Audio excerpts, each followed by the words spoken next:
Hello friends, कैसे हैं आप सब। Super 30 the way of success में आप सभी भावी अधिकारियों का बहुत बहुत स्वागत है। यदि आप एमपीपीएससी, पीईबी की समस्त परीक्षाएं जैसे एमपी पुलिस, एमपीएसआई, पटवारी, रेलवे, एसएससी आदि की तैयारी कर रहे हैं तो आप हमारे चैनल से जुड़ सकते हैं। चलिए स्टार्ट करते हैं। पिछले लेक्चर में हमने देखा था एमपीपीएससी प्रारंभिक परीक्षा का सिलेबस, जिसमें सब्जेक्ट देखे थे कौन कौन से सब्जेक्ट आने वाले, लेकिन हमने उनके डिटेल में नहीं देखा था। आज हम देखते हैं सभी सब्जेक्ट के डिटेल। चलिए स्टार्ट करते हैं। पहली यूनिट है ये, जिसमें मध्य प्रदेश का इतिहास, संस्कृति एवं साहित्य पूछा है उन्होंने। तो इसमें पहला टॉपिक उन्होंने मेंशन किया है मध्य प्रदेश के इतिहास की प्रमुख घटनाएं और प्रमुख राजवंश, जैसे कि झंडा सत्याग्रह, नमक सत्याग्रह, इस तरह के महत्वपूर्ण घटनाएं। प्रमुख राजवंश जैसे होलकर, सिंधिया, इस तरह से के राजवंश पूछे हैं उन्होंने। ठीक है। दूसरा पॉइंट दिया है जिसमें उन्होंने स्वतंत्रता आंदोलन में मध्य प्रदेश का योगदान किस तरह रहा।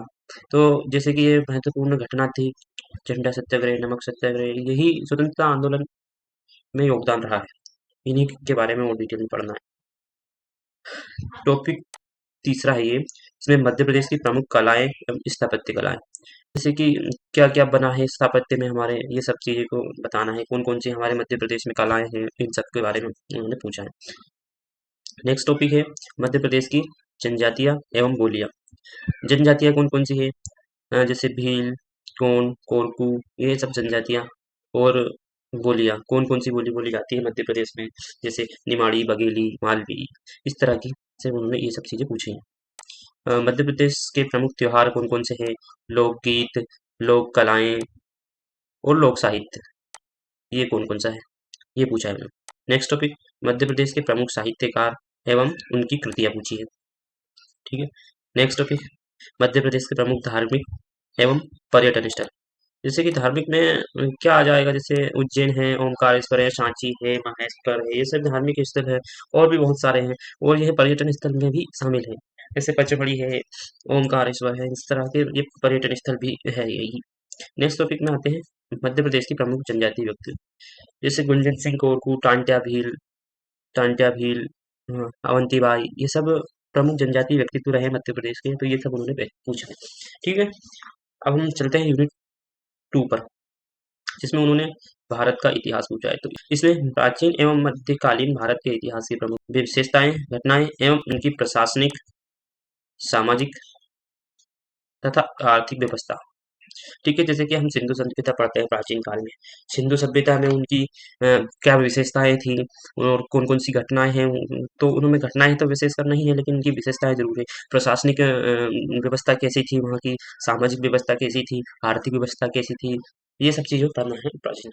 अब आते हैं 19वीं बीस नेक्स्ट टॉपिक में, 19वीं एवं 20वीं शताब्दी में सामाजिक तथा धार्मिक सुधार आंदोलन, जैसे कि शैव धर्म आए, बौद्ध धर्म आए, वैष्णव धर्म आए, तो उन्होंने किस प्रकार से सामाजिक सुधार आंदोलन किए, धार्मिक सुधार आंदोलन किए, तो उनके विषय में पढ़ना है। ठीक है। नेक्स्ट टॉपिक पे आते हैं, स्वतंत्रता संघर्ष एवं भारतीय राष्ट्रीय आंदोलन। इसमें स्वतंत्रता के लिए कौन कौन से संघर्ष किए गए, कौन कौन से आंदोलन किए गए, वह सभी इसमें पूछा गया है। नेक्स्ट टॉपिक में चलते हैं, स्वतंत्रता के पश्चात भारत का एकीकरण एवं पुनर्गठन। तो जैसे सब स्वतंत्रता प्राप्त हो गई, इसके बाद किस तरह भारत का एकीकरण हुआ और उसका वापस से पुनर्गठन हुआ, जो अलग अलग राज्य बने वो कैसे, जैसे कि 1956 में हमारा मध्य प्रदेश का गठन हुआ, तो ये सब एक पुनर्गठन के ही द्वारा हुआ है। तो ये सब चीज़ हमें भारत के इतिहास में पढ़नी है। कुल मिलाकर बात यहाँ है कि प्राचीन इतिहास, मध्यकालीन इतिहास और आधुनिक इतिहास, तीनों इतिहास, सब संपूर्ण इतिहास पढ़ना है हमें। ठीक है। नेक्स्ट यूनिट पे चलते हैं, यूनिट 3। तो यूनिट 3 में क्या पूछा उन्होंने, स्पेशली मध्य प्रदेश के भूगोल को मेंशन करके दिया है, तो हमें इसको भी अच्छे से पढ़ना है। ठीक है। पढ़ना तो सभी को अच्छे से है, लेकिन मध्य प्रदेश का भूगोल बहुत अच्छे से पढ़ना है भारत के संदर्भ में। जैसे मध्य प्रदेश में उन्होंने पूछा है, मध्य प्रदेश में वन वन कौन कौन से है, सागौन सी साल, जैसे वनोपज, वन्य जीव कौन कौन से है, शीतल घड़ियाल, नदियाँ कौन कौन सी है, नर्मदा, ताप्ती, बेतवा, ये सब नदियों के बारे में पूछा है। पर्वत कौन कौन से है, विंध्याचल, सतपुड़ा, मैकाल श्रेणियाँ, पर्वत श्रृंखला है, सतपुड़ा मैकाल श्रेणियाँ, ठीक है, नेक्स्ट टॉपिक में आते हैं। मध्य प्रदेश की जलवायु कैसी है? समशीतोष्ण उष्णकटिबंधीय मानसूनी जलवायु है हमारे मध्य प्रदेश की, तो ये पूछा है उन्होंने। नेक्स्ट टॉपिक में उन्होंने मध्य प्रदेश के प्राकृतिक एवं खनिज संसाधनों को पूछा है, कौन कौन से संसाधन प्राकृतिक संसाधन है, कौन कौन से खनिज संसाधन हमारे मध्य प्रदेश में मिलते हैं। नेक्स्ट टॉपिक में उन्होंने पूछा है मध्य प्रदेश में परिवहन, सड़क परिवहन, वायु परिवहन, रेल परिवहन तीनों इसमें सम्मिलित है। नेक्स्ट उन्होंने पूछा है मध्य प्रदेश की प्रमुख सिंचाई एवं विद्युत परियोजना कौन कौन सी है, ये सब के बारे में पढ़ के जाना है। नेक्स्ट टॉपिक में उन्होंने पूछा है मध्य प्रदेश में कृषि, पशुपालन और कृषि आधारित उद्योग कौन कौन से हैं, इन चीजों के बारे में पूछा है। ठीक है, ये यूनिट 3 जिसमें मध्य प्रदेश भूगोल। नेक्स्ट यूनिट पे चलते हैं, यूनिट 4। यूनिट 4 में उन्होंने भारत और विश्व का भूगोल पूछा है। इसमें उन्होंने पहला पॉइंट है जिसमें उन्होंने भौतिक भूगोल को पूछा है। भौतिक भूगोल भारत और विश्व दोनों के संदर्भ में, जिसमें भौतिक विशेषताएं पूछी है उन्होंने, भौतिक विशेषताएं और प्राकृतिक प्रदेश के बारे में पूछा है। ठीक है, नेक्स्ट टॉपिक है प्राकृतिक संसाधन।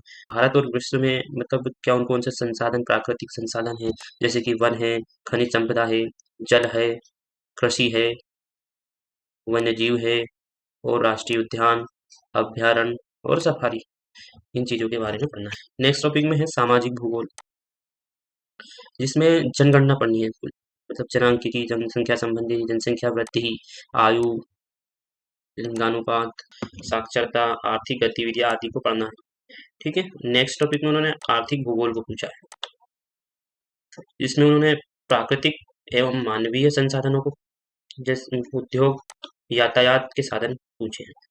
ठीक है, उन्होंने बाकी विश्व के महाद्वीपों, देश, महासागर, नदियां और पर्वत पूछे हैं। विश्व के प्राकृतिक संसाधन, परंपरागत एवं गैर परंपरागत ऊर्जा के स्रोत, ये सब उन्होंने पूछा यूनिट 4। अब चलते हैं नेक्स्ट यूनिट, यूनिट 5 में। तो यूनिट 5 में उन्होंने दो सब्जेक्ट को लिया है जो मध्य प्रदेश के संदर्भ में है, जो कि पहला है राज्य की संवैधानिक व्यवस्था और दूसरा है राज्य की अर्थव्यवस्था। तो पहला टॉपिक संवैधानिक व्यवस्था में हमें सिर्फ मध्य प्रदेश की संवैधानिक व्यवस्था देखनी है, जिसमें हमें राज्यपाल को देखना है, मंत्रिपद को देखना है, विधानसभा को देखना है, उच्च न्यायालय को देखना है, ये सब हमें देखना है मध्य प्रदेश के संदर्भ में। और मध्य प्रदेश में जो त्रिस्तरीय पंचायती राज एवं नगरीय प्रशासन व्यवस्था है, इसके बारे में पूछा उन्होंने।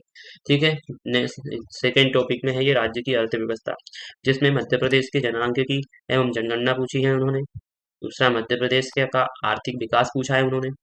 मध्य प्रदेश के प्रमुख उद्योग पूछे हैं। मध्य प्रदेश की जातियां, अनुसूचित जातियां एवं जनजातियां तथा राज्य की प्रमुख कल्याणकारी योजनाएं पूछी है। ये हो गई हमारी यूनिट। अब हम चलते हैं यूनिट 6 पर।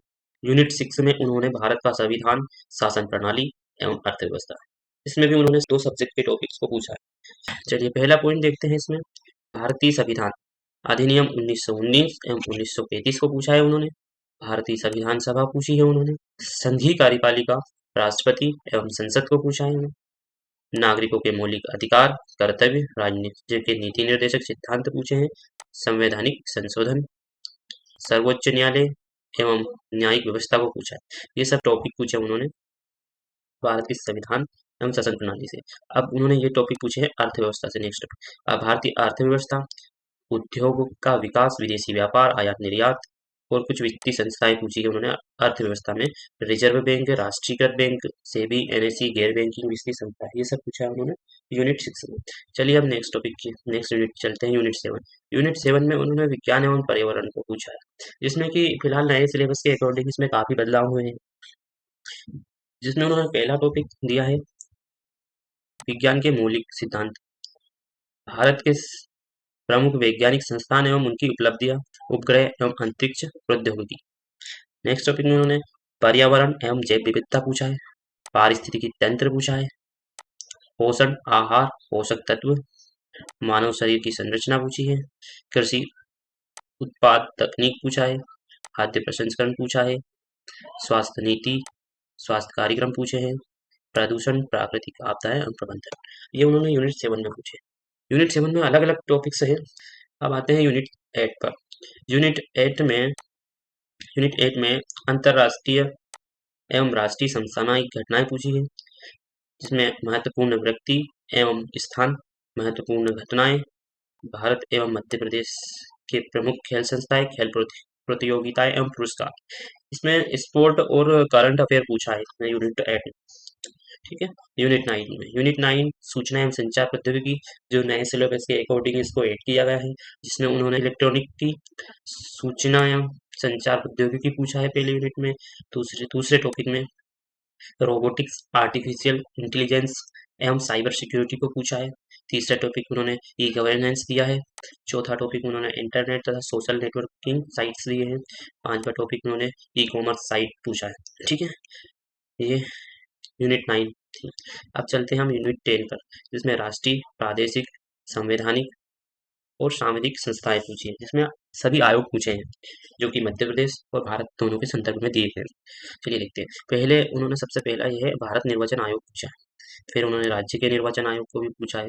इसी तरह संघ लोक सेवा आयोग जैसे यूपीएससी को पूछा है। इसी तरह मध्य प्रदेश लोक सेवा आयोग एमपीपीएससी को भी पूछा है। नियंत्रक एवं महालेखा परीक्षक को पूछा है, सीएजी। नीति आयोग को पूछा है।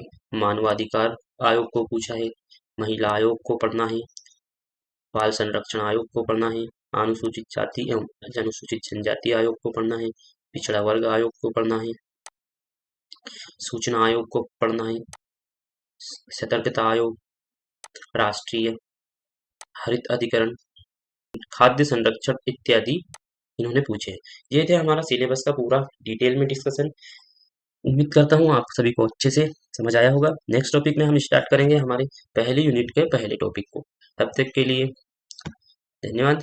यदि आप हमारे चैनल पर नए हैं तो हमारे चैनल को सब्सक्राइब करें, लाइक करें और शेयर करें अधिक से अधिक। यदि आपको कोई डाउट है तो आप कमेंट बॉक्स में पूछ सकते हैं। तब तक के लिए जय हिंद।